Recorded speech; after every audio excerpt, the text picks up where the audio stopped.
Hello everyone, welcome back to the channel. Today we're taking a look at some Masters of the Universe action figures, and this is the Rise of Evil 2-pack, which was, I believe, a Target exclusive. I actually picked this up on sale not too long ago. I actually ordered it online when they were having a sale on a bunch of Masters of the Universe stuff. So I got it for, I think it was just a little bit over $20. So not too bad, especially since you're getting two figures. And this features Keldor and Origins Kronis. And we're going to get them out of the package in a minute and we'll take a look at them. This set had a tendency to be a little bit of a shelf warmer recently. I noticed whenever I would go into my local Target, there would be a whole bunch of these sitting on the shelves. So while they probably sold pretty well initially, they had a tendency to just sort of sit there. So, but I do love all the artwork on this. As you can see, you get a nice illustration up here on the top of the package. And then on the back, you get another illustration featuring a bunch of characters, including sort of the early prototype Beastman, which I previously reviewed the action figure for that one on the channel already. So a pretty cool illustration. I like the fact that they're doing this kind of stuff and very much paying homage to the original figures. Also shows some of the other figures that are available. Battle Armor He-Man, I've also reviewed that figure on the channel. Battle Armor Skeletor, Panther, Ram Man, Clamp Champ, and over here it shows some of the interchangeable parts as well. So that's really cool because you can swap out the head with the included Skeletor head sculpt. So that's really cool. So exciting package, but I want to get these out of the package so we can take a look at the features of the action figures themselves, and we'll talk a little bit about articulation, do some comparisons. So stay tuned. Okay, so we have these two figures out of the package now, and we'll take a look at Kronis first. Overall, I'm pretty happy with this figure. There's a lot of reused parts I noticed on both these figures. The entire upper half, I believe, on this one is basically just the body of He-Man, and this part, the arms, everything, including this hand, which is in open position to be fitted with the shield that He-Man carries. So in terms of uniqueness, this harness around his torso is unique to this figure, and obviously the head sculpt is also unique.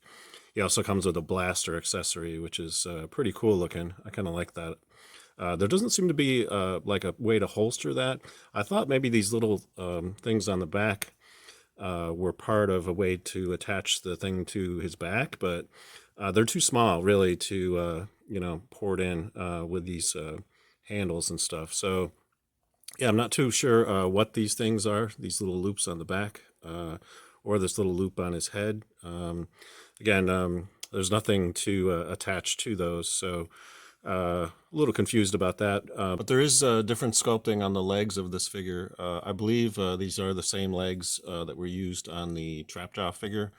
It does limit his articulation at the ankle, though. I noticed the way this is designed, it can't really bend back and forth very much. So just because of the way this part is anchored in there. So, but overall, pretty happy with this figure. I think he might be a good driver for the Land Shark, which I also have picked up, and I'm going to review that on the channel at some point. So I think that might be a good use for this particular figure.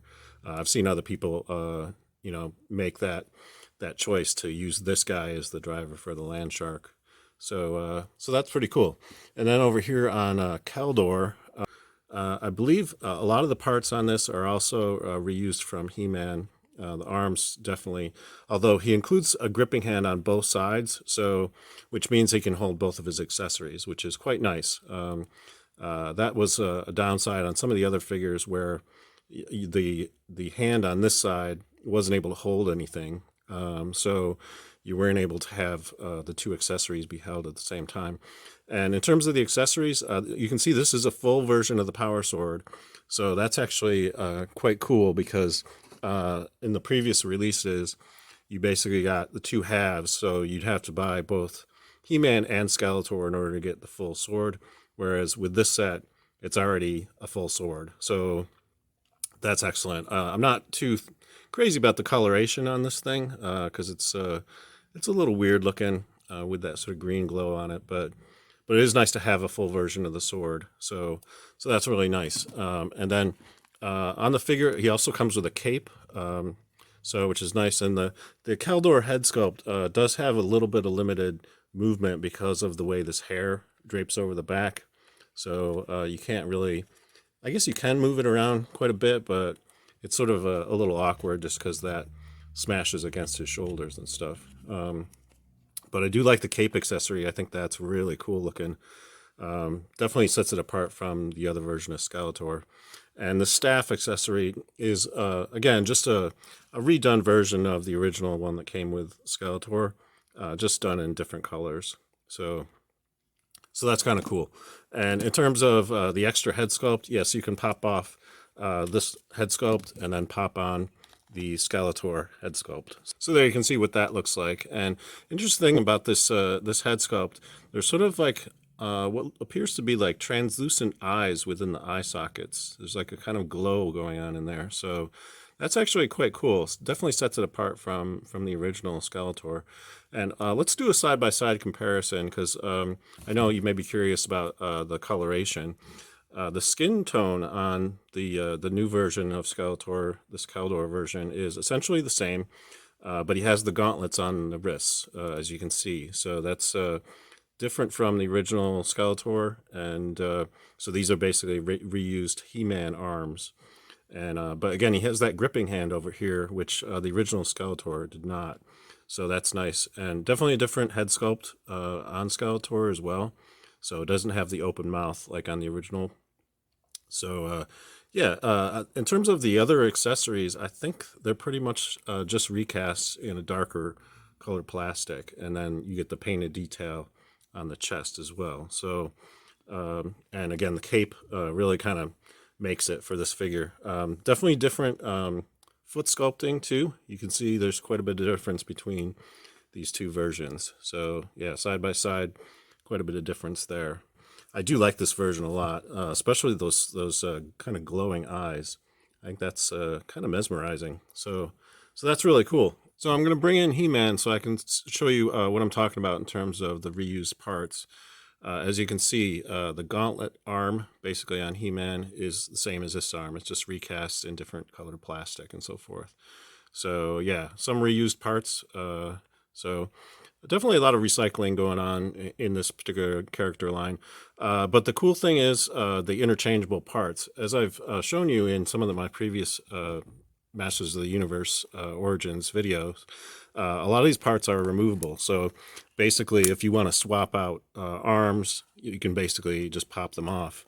So that's really cool. They also come apart at the middle. So yeah, you can swap the entire upper half of a figure with the lower half of a different figure.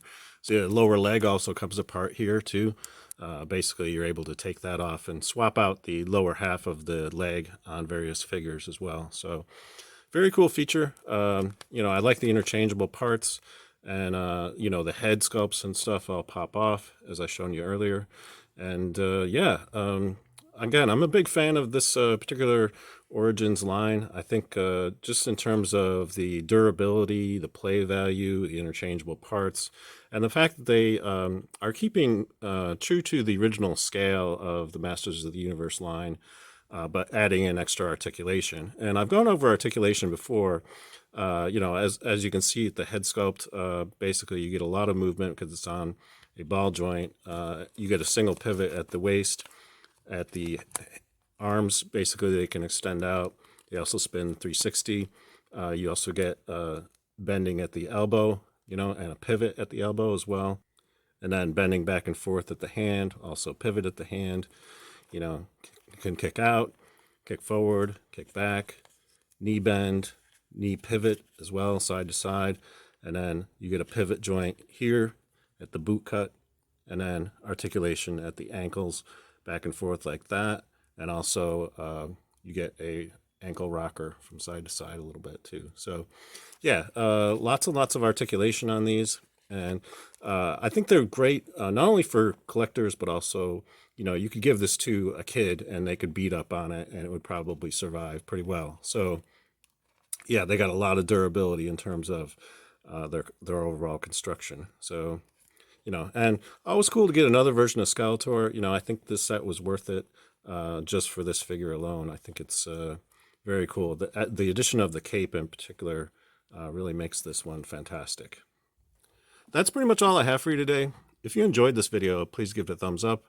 And if you'd like to see more Masters of the Universe content, let me know in the comments and stay tuned because I will be reviewing more stuff in the future. I already have the land shark in my possession. That was part of my Target order. So I will be reviewing that particular vehicle on the channel as well. So stay tuned for that one. Until next time, I hope you're having a great day and thanks for watching.